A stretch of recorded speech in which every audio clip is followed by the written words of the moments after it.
So, Ditch and Falcha, hello and welcome, beautiful witches, souls, and meal flowers. Today, I'm delighted and excited and honoured to have my beautiful guest, Kelly-AnnMaddox. She is a chaos witch, an author, an activist, an artist. Excuse me, my throat chakra. And she is the supreme American Coven reference there. So join me at the hearth and welcome Kelly. Thank you so much for joining me. Thank you so much for having me, darling. It's an absolute pleasure. I've been looking forward to it. Oh, me too. I'm just so welcome. I was so excited to have you. I mean, at the hearth and to hear a little bit about your journey and to get into some of the things that we were talking about earlier. So just for anyone that hasn't met you or hasn't met you yet, I should say, would you like to share a little bit about your journey, yourself, and your journey to the craft and your work? Yeah. I've been a witch for a very, very long time. I was identified as witchy as a kid. So my mum was the first person to say, Kelly-Ann is quite witchy. She's quite pagan. And I remember thinking, what? What does that mean? I have to get into that. What am I all about?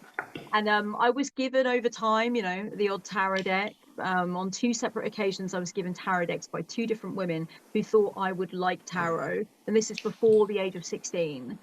So something was definitely like nudging me cosmically, and I wasn't raised in any specific religion. I was raised in the midst of an Irish Catholic immigrant family, but not raised Catholic. My parents were very they got me baptized. Are you kidding me? My nana would have had a shit. But other than that, that's the only thing. They were like, we will baptize her, and that is it. And I was very jealous because all my cousins got their first Holy Communion and confirmation. And I was like, I want a pretty white dress. Oh, excuse the cat. Sorry, I'm cat sitting. The cat's joining us at the hearth. Yeah, I did say we might get some feline energy. Yeah. You never know. So yeah, it was kind of, I was inspired by religion, but I wasn't like clubbed over the head with religion, So I was just inspired by the saints and Mary and the candles and the praying, and I thought I'd like that and the nature worship out in the woods under the light of the full moon. I'd like to smush them together. And by the time I was 14, I was claiming the word witch. And then it was like that on and off through my life until my mid-20s, when I was like, okay, actually, seriously, I think I genuinely am a witch. I don't think this is different phases that come and go. Like, I think I'm a witch. And from there, I claimed it. And now I'm 41. So I've been steadfastly a witch for over 20 years. Wow. Yeah, that's really powerful. And even as you said there, Kelly, although your parents weren't like strict Catholic, beating you over the head with what they were probably conditioned with growing up and their parents, but your mother and father obviously were open enough to even guide you to a tarot deck at that age, like, which is amazing.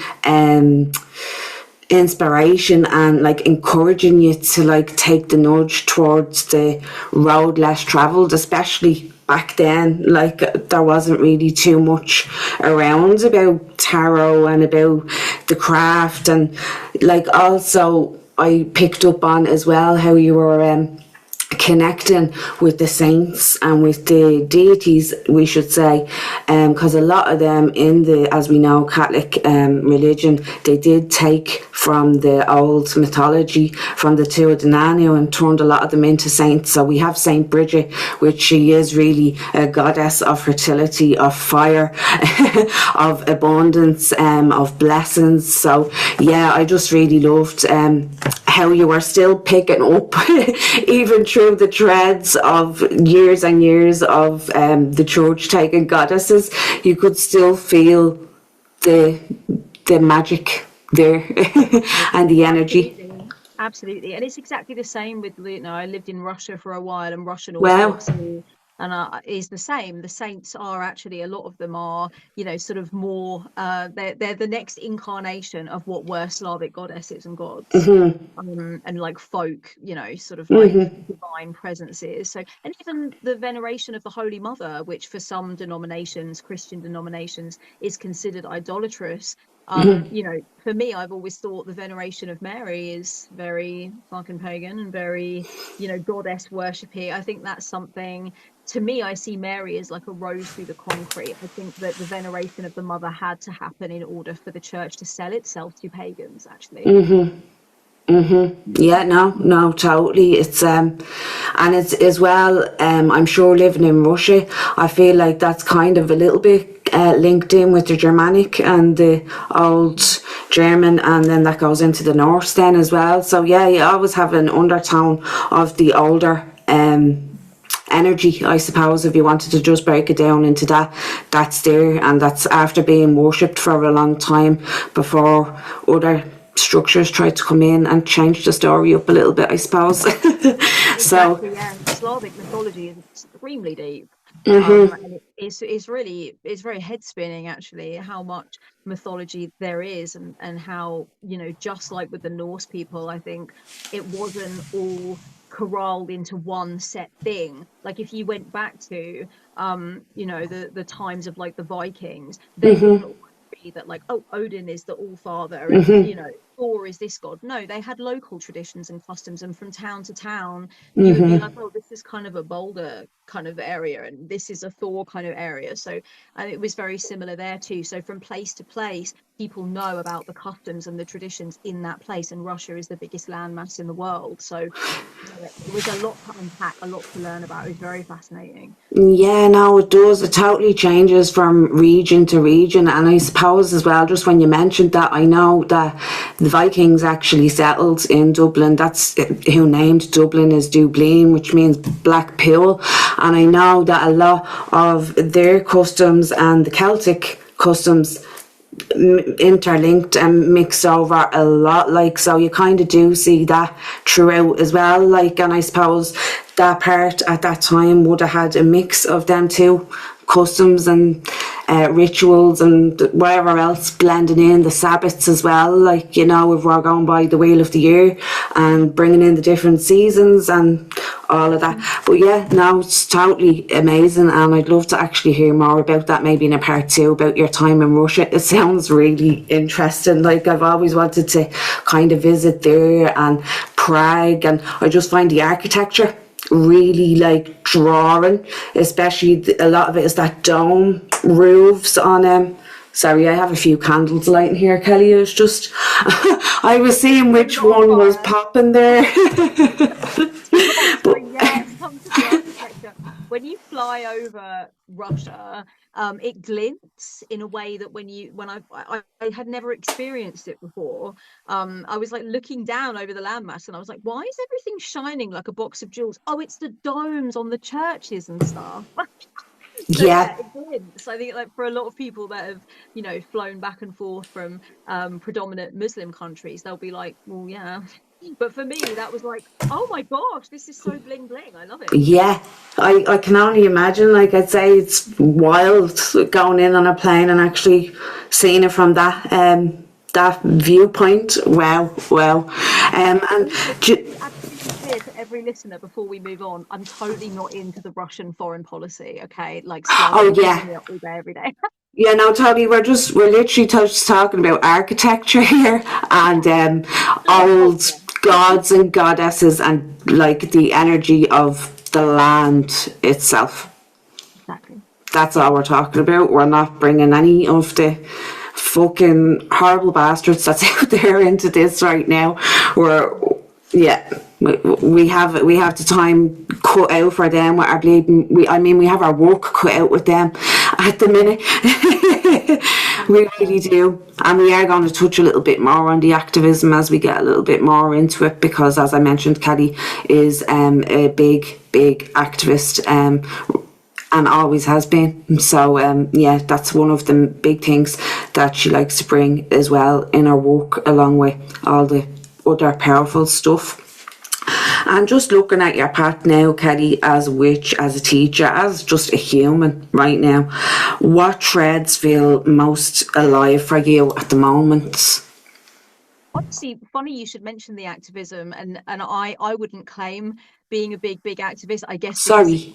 no, it's fine. You're welcome to introduce me so in such a grandiose manner. But yeah, I feel like because I've never been a full-time activist, nor do I want to be, but it's always something that, whatever you're doing in life, you feel you have to bring it in, right? Like you're either like that or you're not like that. And I think, yeah, you and I both have a very strong sentiment of like, it doesn't matter what you're actually doing with your life, if you're raising children, what you're doing for a job, like social conscience is important. Yeah. Yeah. So I think for me, one of the threads that's really alive right now is the whole discussion about justice magic. Yeah. And I actually plan to make a video. The next video that I want to make for my channel is going to be kind of ranty, but I really want to get into. I posted a picture of myself recently hexing ice. I mean, like you do, regular I Tuesday. loved it. I could feel power off it. Oh, well. Yeah, see that, but that's why we're chatting because you get me, right? Yeah. But there it wasn't surprising to me the amount of I got mostly comments from witches being like, "Honey, yes, I did it last night," or "This has inspired me to do it tonight." Like, just stuff that I would expect. But I was surprised how many witches came out of the woodwork and were saying things like, "This doesn't look good on us. Why can't you heal instead of hexing? Why is this coming up on my timeline? This is not the witchcraft I want to see." And I thought to myself, honey, if you want to defang and declaw witchcraft, you can go do it somewhere else. But I don't want witchcraft to be powerless. No. So that really shocked me. And I was just kind of like, okay, guys, we need to.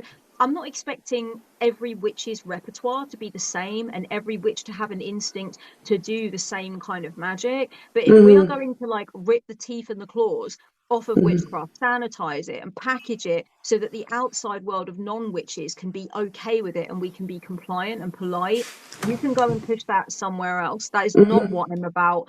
I feel like that is a big part of what the thread is for me right now, is grappling with that and saying, why are we falling prey to respectability politics and worrying about whether or not people think we are vengeful or we are dangerous or we need to live up to this, healing witch at the end of the lane thing? No, we can be vengeful. We are community protectors. Totally.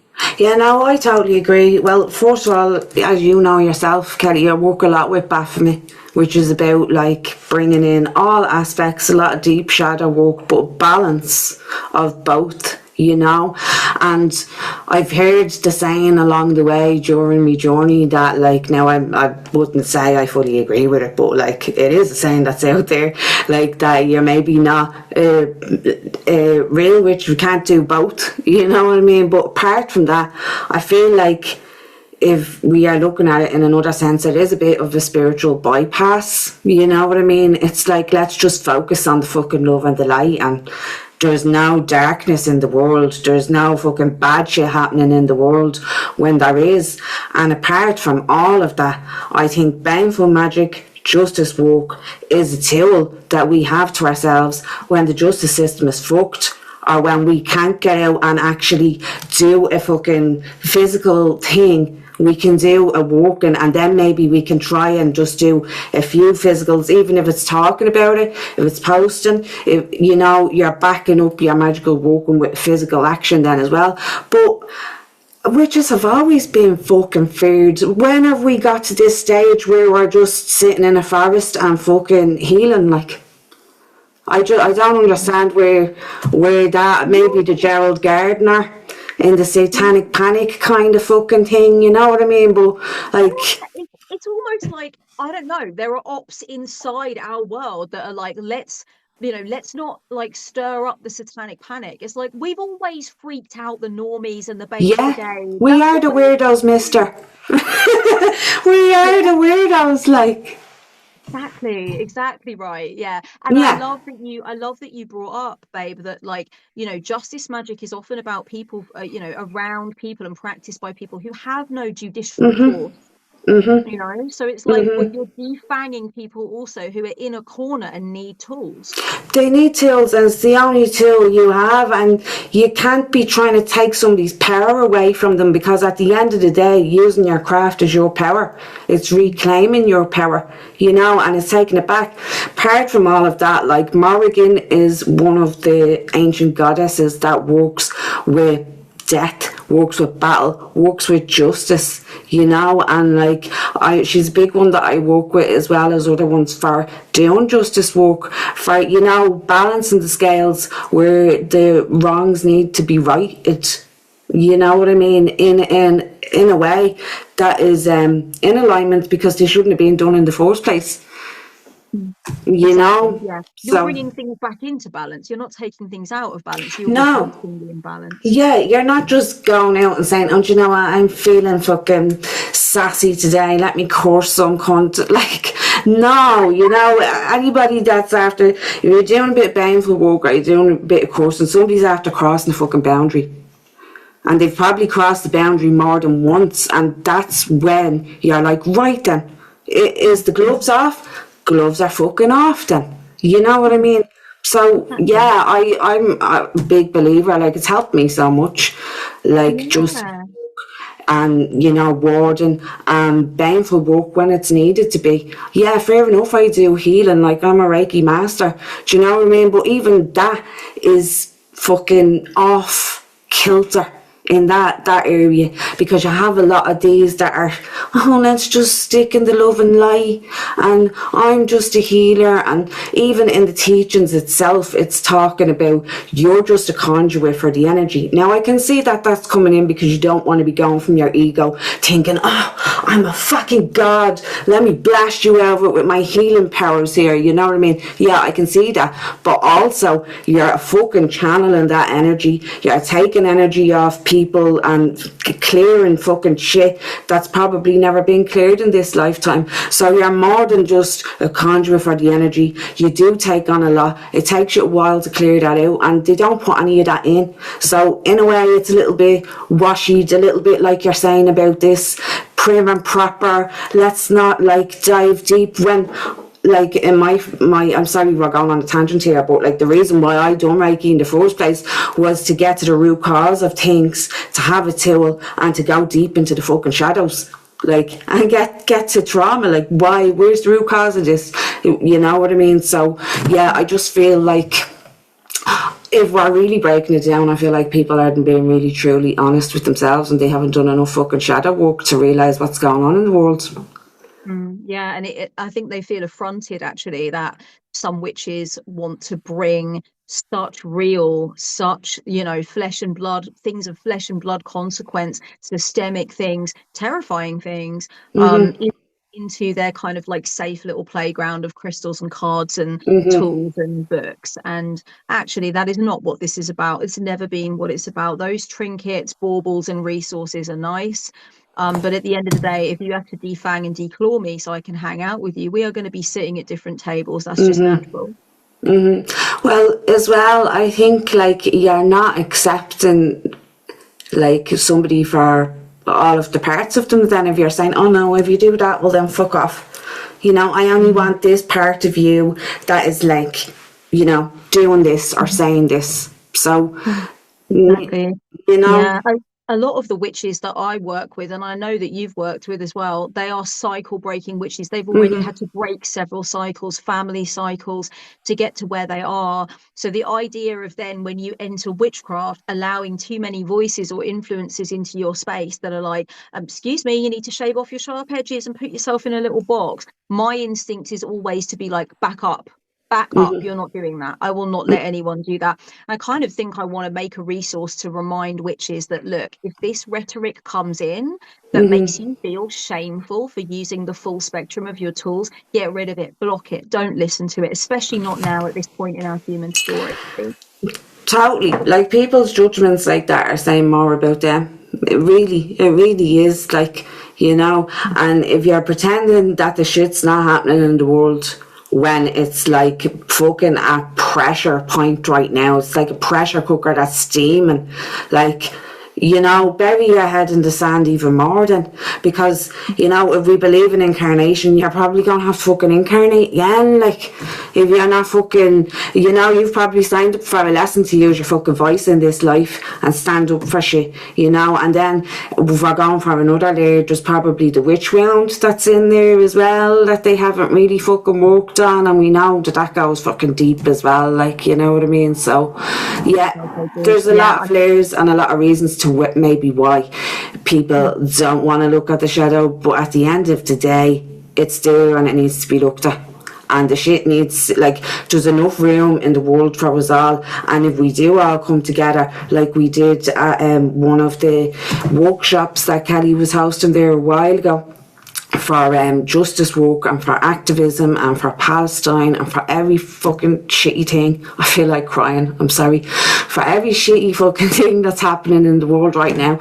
And that was so powerful. That was so powerful. So, you know, we are way more powerful if we're coming together rather than trying to fucking slice each other down and tear somebody down. And I feel like that's what they're doing in a way. You know, like that it's somebody's autonomy and their sovereignty to take their power back into their hands with whatever magic and tools that they have, and you can't shame somebody. I felt your energy too. I mean, I felt obviously our collective energy, but it was going to be impossible for me not to feel your very distinct, very very primal Irish witch rage. I was like, "Woo, Hayes is on fire!" I love it. Oh God, it was so powerful. It really, I could feel everybody's energy as well. I think again because it's been attuned to the Reiki. Me fucking hands was on fire since we started the thing, but it was so powerful. We kind of all seen similar visualizations as well when we were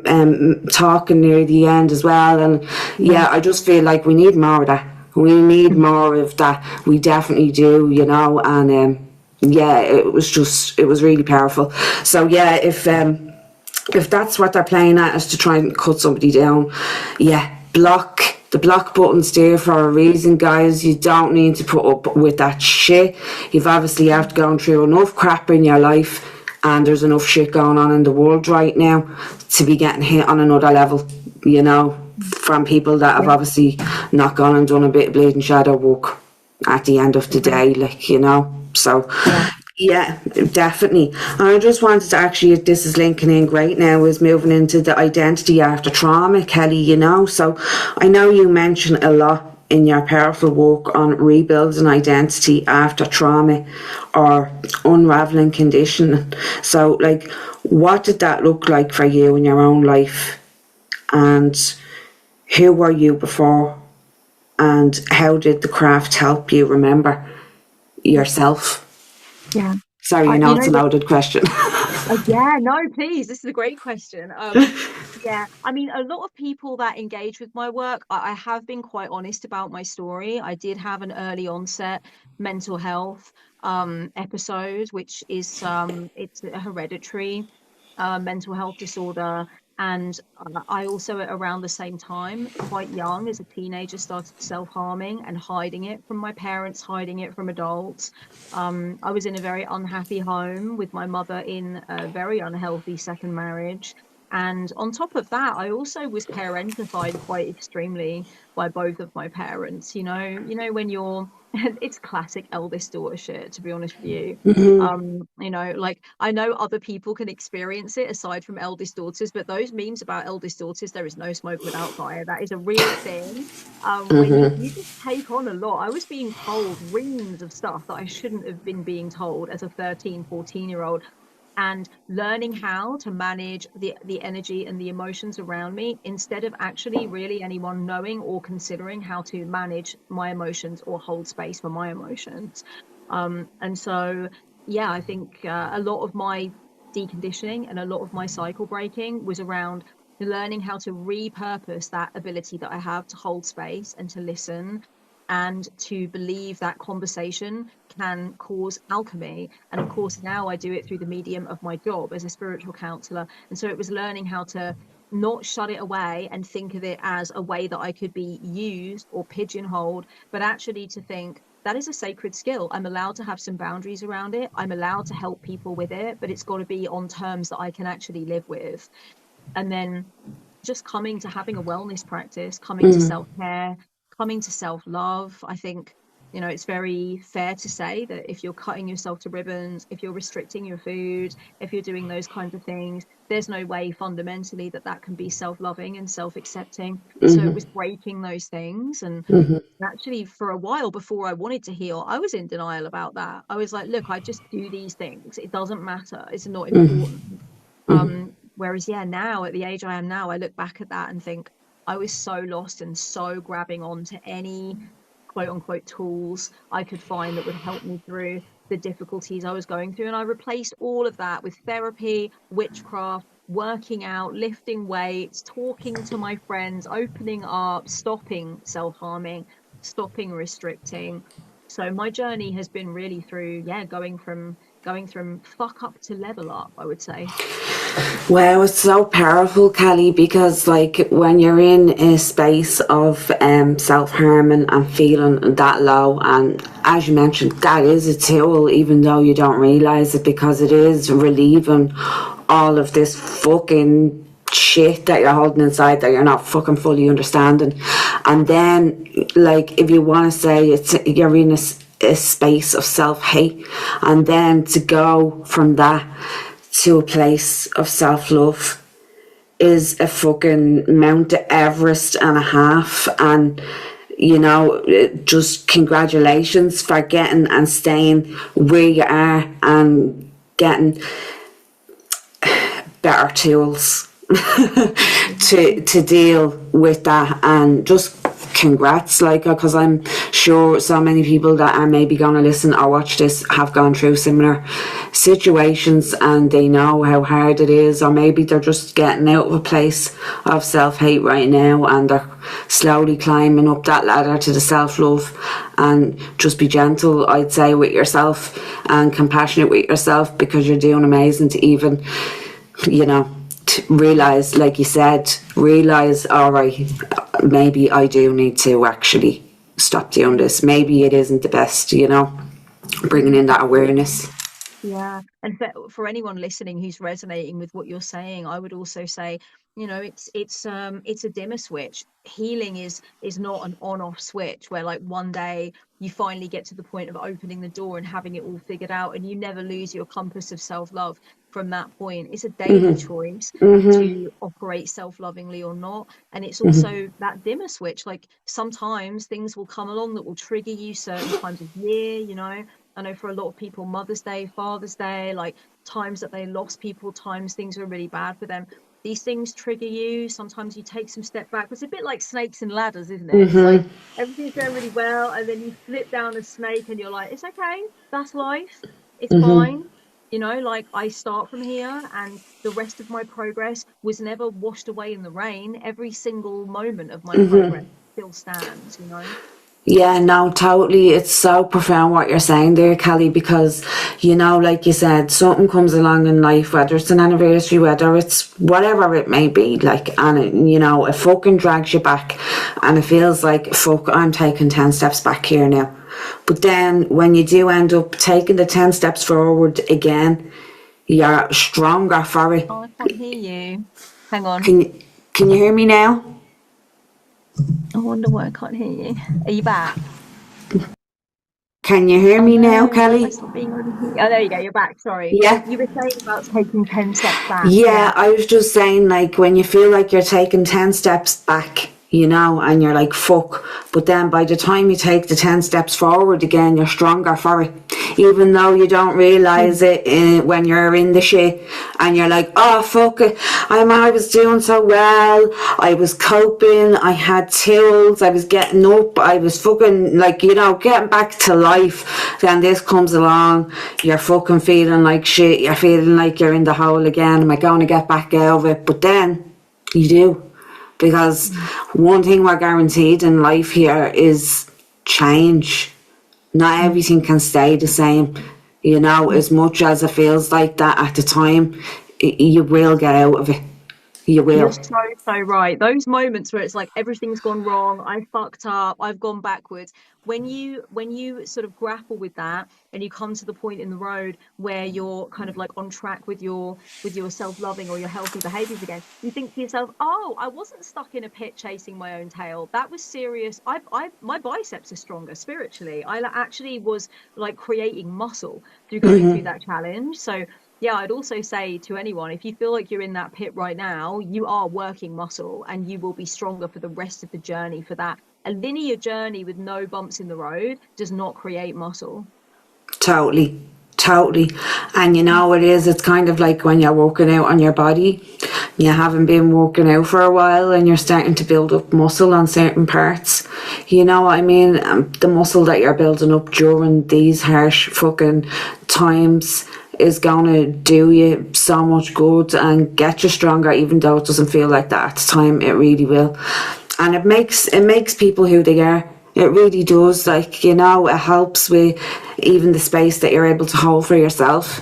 You know what I mean? In the self-love and the self-care. So yeah, totally great advice there, Kelly. Great advice, because we all know what that feels like when we're like, fuck, I was doing so well, you bastard life, you know.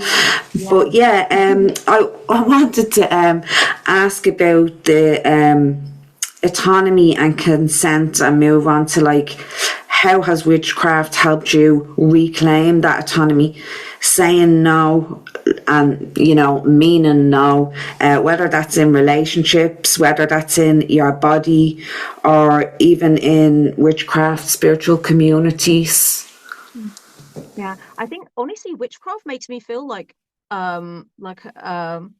hard, tough, powerful. I don't know. The archetype of the witch for me has so much to do with like sacred defiance. And so I think actually it's a bit of a permission slip, even just the energy of witchhood in general for me. I notice like when I step into sacred space or when I'm about to start doing a ritual or a spell, or even just sometimes when I sit down at my altar, of course it's a comfort to me, and of course it's there to guide me when I'm lost, but it's also a little bit like putting a very like grand coat on and a bit of a top hat and a fucking, like, you know, when in old movie when somebody walks in and everyone goes, "Ooh," and they're there, yeah, like, Yeah, "Hey, motherfuckers." a long I Mac. get a lot. Yeah, the Mac is back, and you're like, "Oh my God, he's here." I kind of feel that vibe. So I think a lot of the boundaries, a lot of the authority over myself, and you know, going for not the external consensus, not the I need a permission slip from someone else, but the feeling of like, no, I'm good. If there's no door, I'll carve a fucking door. I think that comes from witchhood actually linking me into this feeling of like, actually, I am a bad motherfucker. It actually makes me feel that way. It kind of makes me feel double hard and armed. I feel a little armed, not in an unhealthy way, like I'm going to spray everybody away and it's my way or the highway, but in a way of just like, I'm allowed and I won't have anyone tell me that I'm not allowed. So I think this witchhood gives me an energy of like, I'm allowed to stick up for myself and I won't take shit. I mean, I think a lot of people that do goddess work, like you were talking about the connection that you have to Morrigan, so potent. I think a lot of people that are devotees of Morrigan or have the privilege of having visitation from Morrigan, have this feeling of like, you know what? Fuck it. You know, that I think that's definitely one such goddess that comes through to people. And I hear people say it about a few different goddesses where, you know, they will say that actually when I link into where the energy of that goddess resides within me, I realize I don't have to lie down and take this shit. So you even just start to embody the characteristics of goddesses and aspects of goddesses, and you're like, oh, I have an internal vibe actually, and no, it will not be me today. So I think it's that feeling. So I think that's where it comes from actually for me. Totally, and I feel like what you just touched on there as well with the goddesses, like I've heard lately with the Morrigan, Lilith, Hecate, Hel, like all of these goddesses, not that they're coming back online, they've always been there, but I feel like their energy is super pissed off right now with what's going on in the world, and they're like, no bitches, we're not taking this. Like, you know, as we know, Lilith didn't bow down. She said, no, fuck that. Like, I'm not doing that. Like, you know what I mean? But why should I? So, you know, I'm feeling like that's what's coming in strong now, like strong, and these goddesses are showing their energy to be tapped into as well, to help tap into that energy within ourselves. You know, we are goddesses. Like, we're fucking portals. We're gods. We're androgynous, we're whatever we are and whatever we're wanting to be right now, like, and it's a safe time to be doing that. We're not in the born times anymore, even though it fucking feels like that sometimes, even though a lot of the time it is backwards. You're like, wow, there's still cunts like that small-minded in the world. We're in 2026. We're not in medieval pagan times, like, but you know what I mean. I feel like the energy is really needed right now.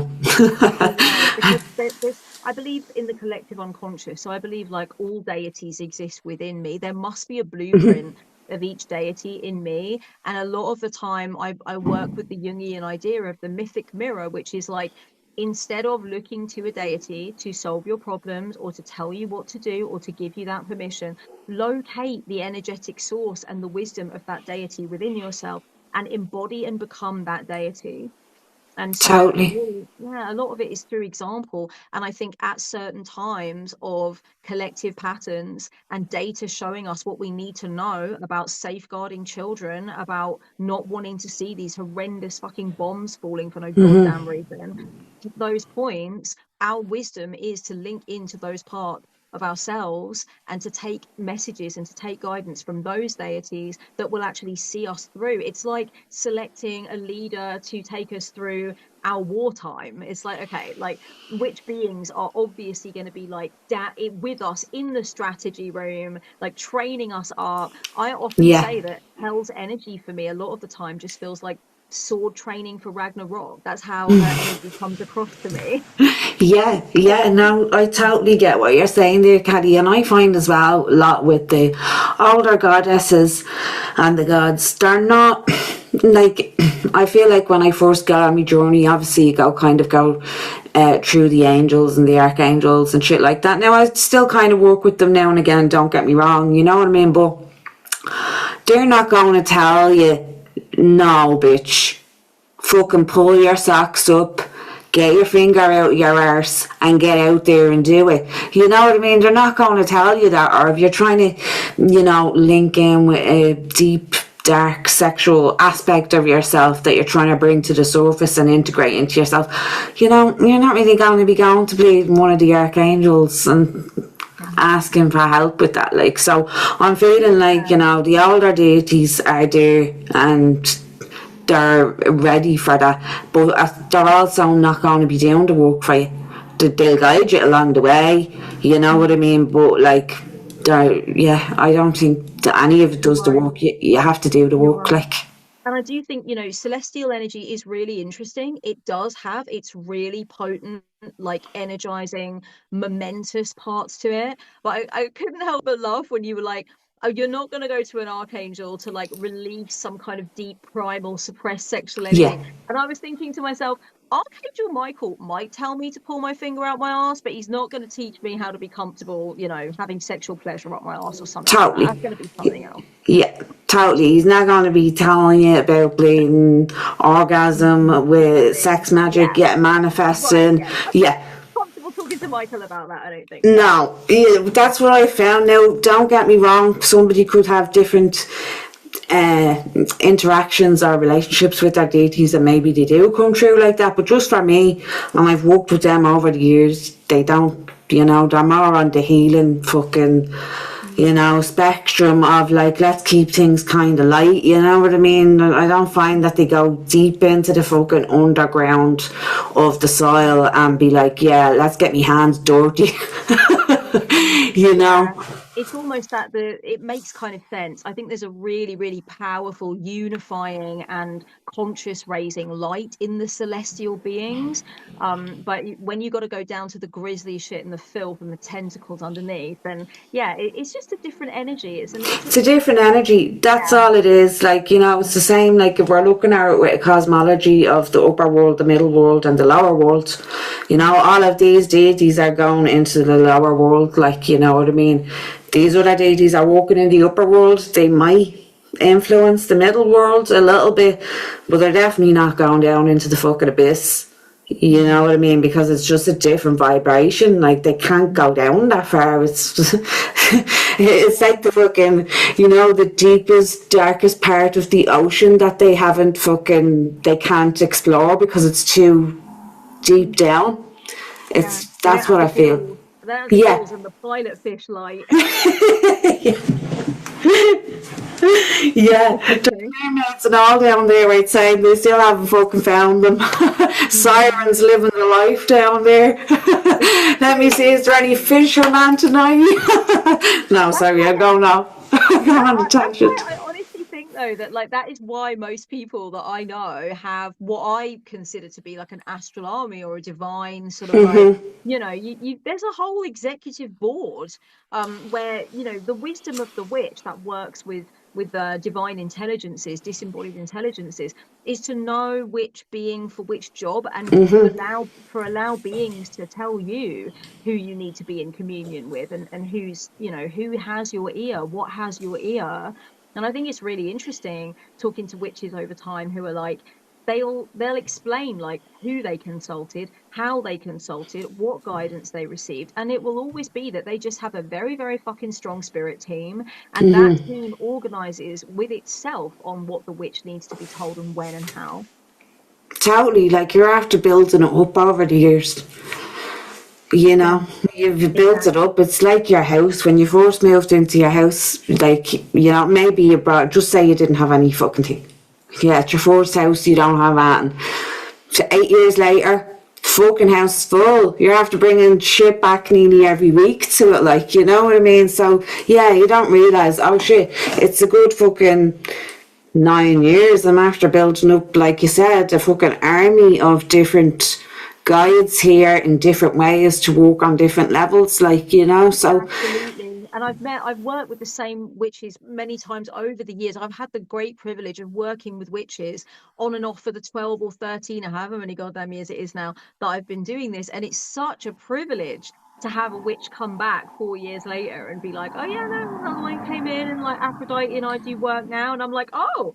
So it's actually quite exciting to watch a witch be able to take a rocket ship around their cosmology and be like, actually, this galaxy is expanded and things are getting bigger, and there are planets where I hang out with these beings, and there was a being that was with me over the cradle and I re-met that being, and it's like, okay, now things are really cooking. This is a full party now. I love it.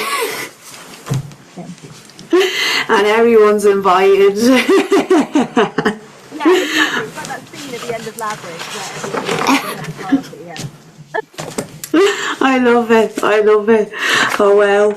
And yeah, I can see that I'm being conscious of Kelly's amazing time here. So maybe we'll just touch on another activism one there, Kelly, and then the closing one, if that's all right with you. Because I could sit here and talk to you for hours. I hope down the line we'll get a part 2 going there on the Cauldron Conversations, because you just have a plethora. I don't know where that word's after coming in from, but plethora of wisdom.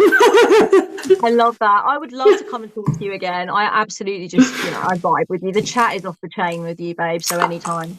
I'm so grateful, and I'm the same, feel the same. So grateful for you coming and taking a seat at the hearth and sharing your amazing plethora of wisdom, whichever fucking words got dropped in there.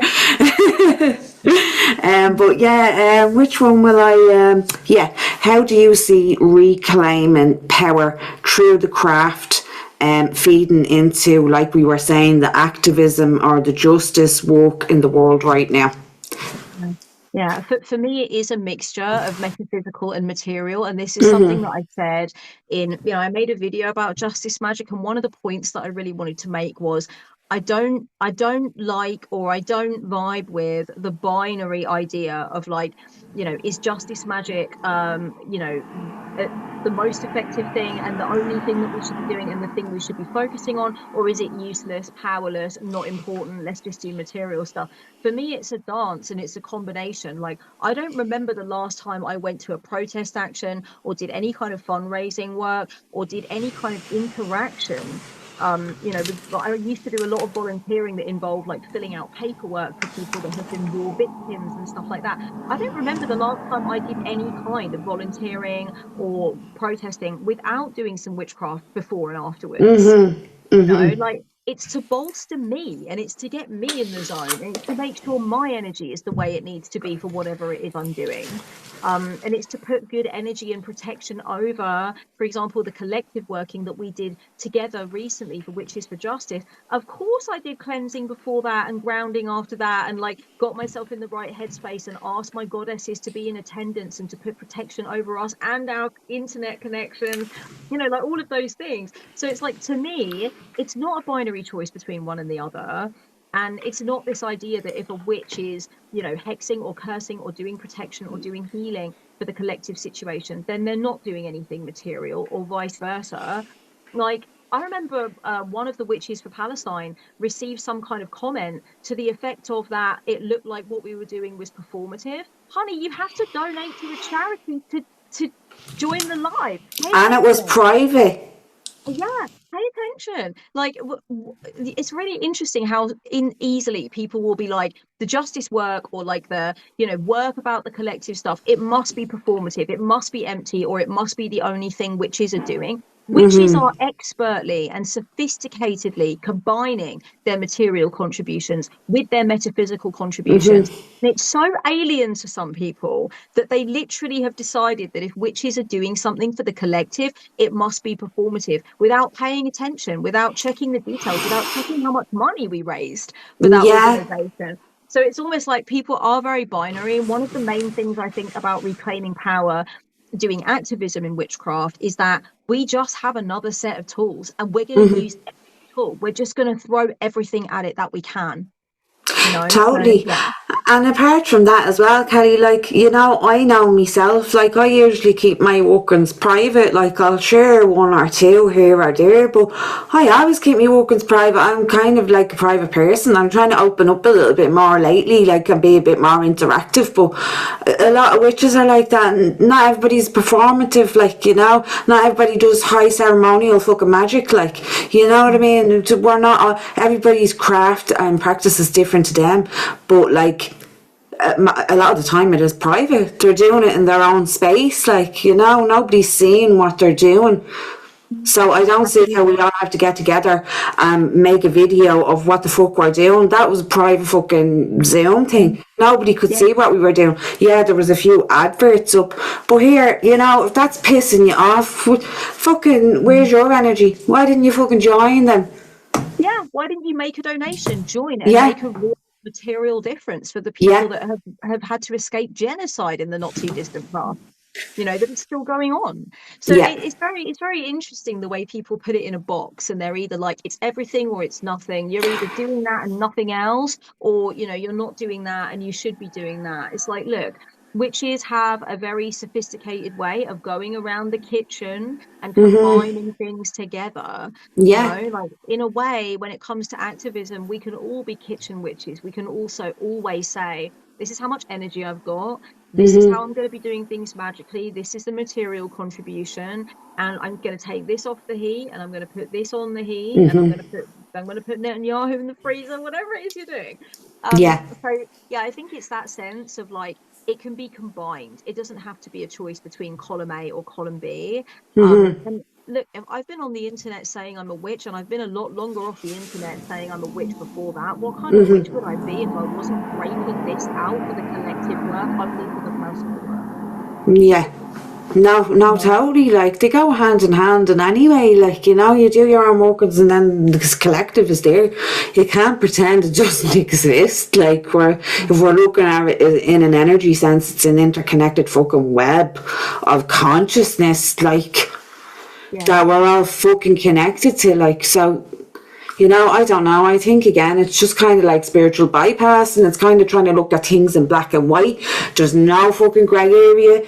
People don't have a life, do they not, outside of what you see them fucking posting, or the little 2-second glimpse of what you see. Like, you don't know what people are doing all day, every day. Like, they're fucking trying to balance workings on top of maybe a 9 to 5, maybe kids, maybe running an entrepreneur business, whatever it is. Like, people don't know. So I just don't see how they get fucking pick these things out and make these scenarios up in their head and then spit this shit out as facts. I know we're in the age of Aquarius, like, but not everything is fucking. Do you know what? If you don't have nice to say, just don't fucking say it. Like, really, you know, people are going through rough shit at the moment, and you can't judge anybody's journey. You don't know what the fuck they're going through. You don't know what their day-to-day looks like. You don't know anything, like, so, you know, I just don't see that. But we're closing anyway on a lighter note, Kelly. Is there a little blessing, a spell, simple practice, or a ritual that you'd like to leave the listeners with, who are reclaiming power or trying to let themselves be a sacred mess along the way?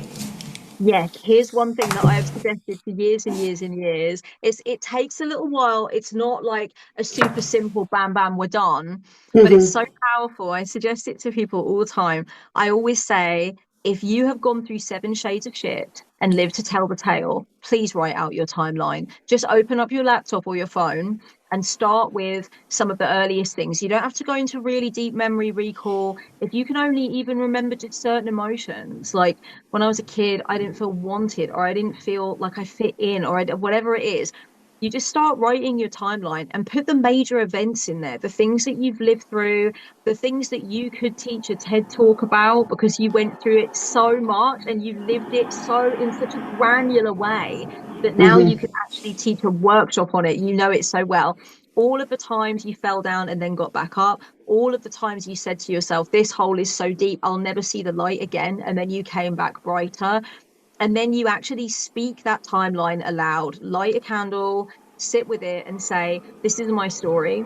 This is how insane my story is. This is how impossible it is for me to even be alive and even half thriving. And yet still, I fucking persisted. I grew up like a rose through the concrete.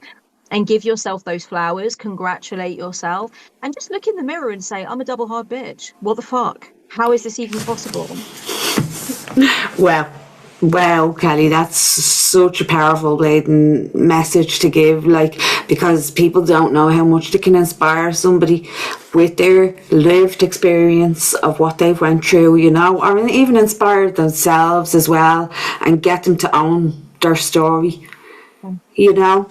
Definitely, like, it's just so powerful. And I do just want to mention Kelly is on YouTube, Kelly-AnnMaddox. She's also on Instagram, and she has our lovely website as well, where our plethora, here we are with that word again, of lovely services and amazing things that she has. So I will leave all of the links down below for all of Kelly our avenues. Thank you. Thank you for leaving all my avenues. And also, I need to say, I burned a witch candle from your store the other night, and I need to shout out your fucking store. Your candles are boss. Okay, so also check out the candles, guys. Thanks so much. Thanks, Cal. Yeah, if you are looking for a candle there along the way, check it out. But definitely head over to Cal there, check out her stuff, show her some love there. And we hope that this helped. I know it's going to help. I don't want to say we hope it helped, because I know she's helped me and others as well so much. So yeah, thanks so much, Kelly, for coming on. I'm so grateful, supreme, and I'll love to have you on down the stage for a round 2. Yeah, ding ding. Round 2 with that Dublin accent any day, baby. I would love it. Round 2 with your lovely accent as well, Cal. We make a nice little team there with the accents. Yeah, this has been so lovely. Thank you so much for having me. Thanks so much for being here, Kelly, and thanks so much, guys, for listening. I will be back soon with another Cauldron Conversation. Take care. Blessings, slán go fád.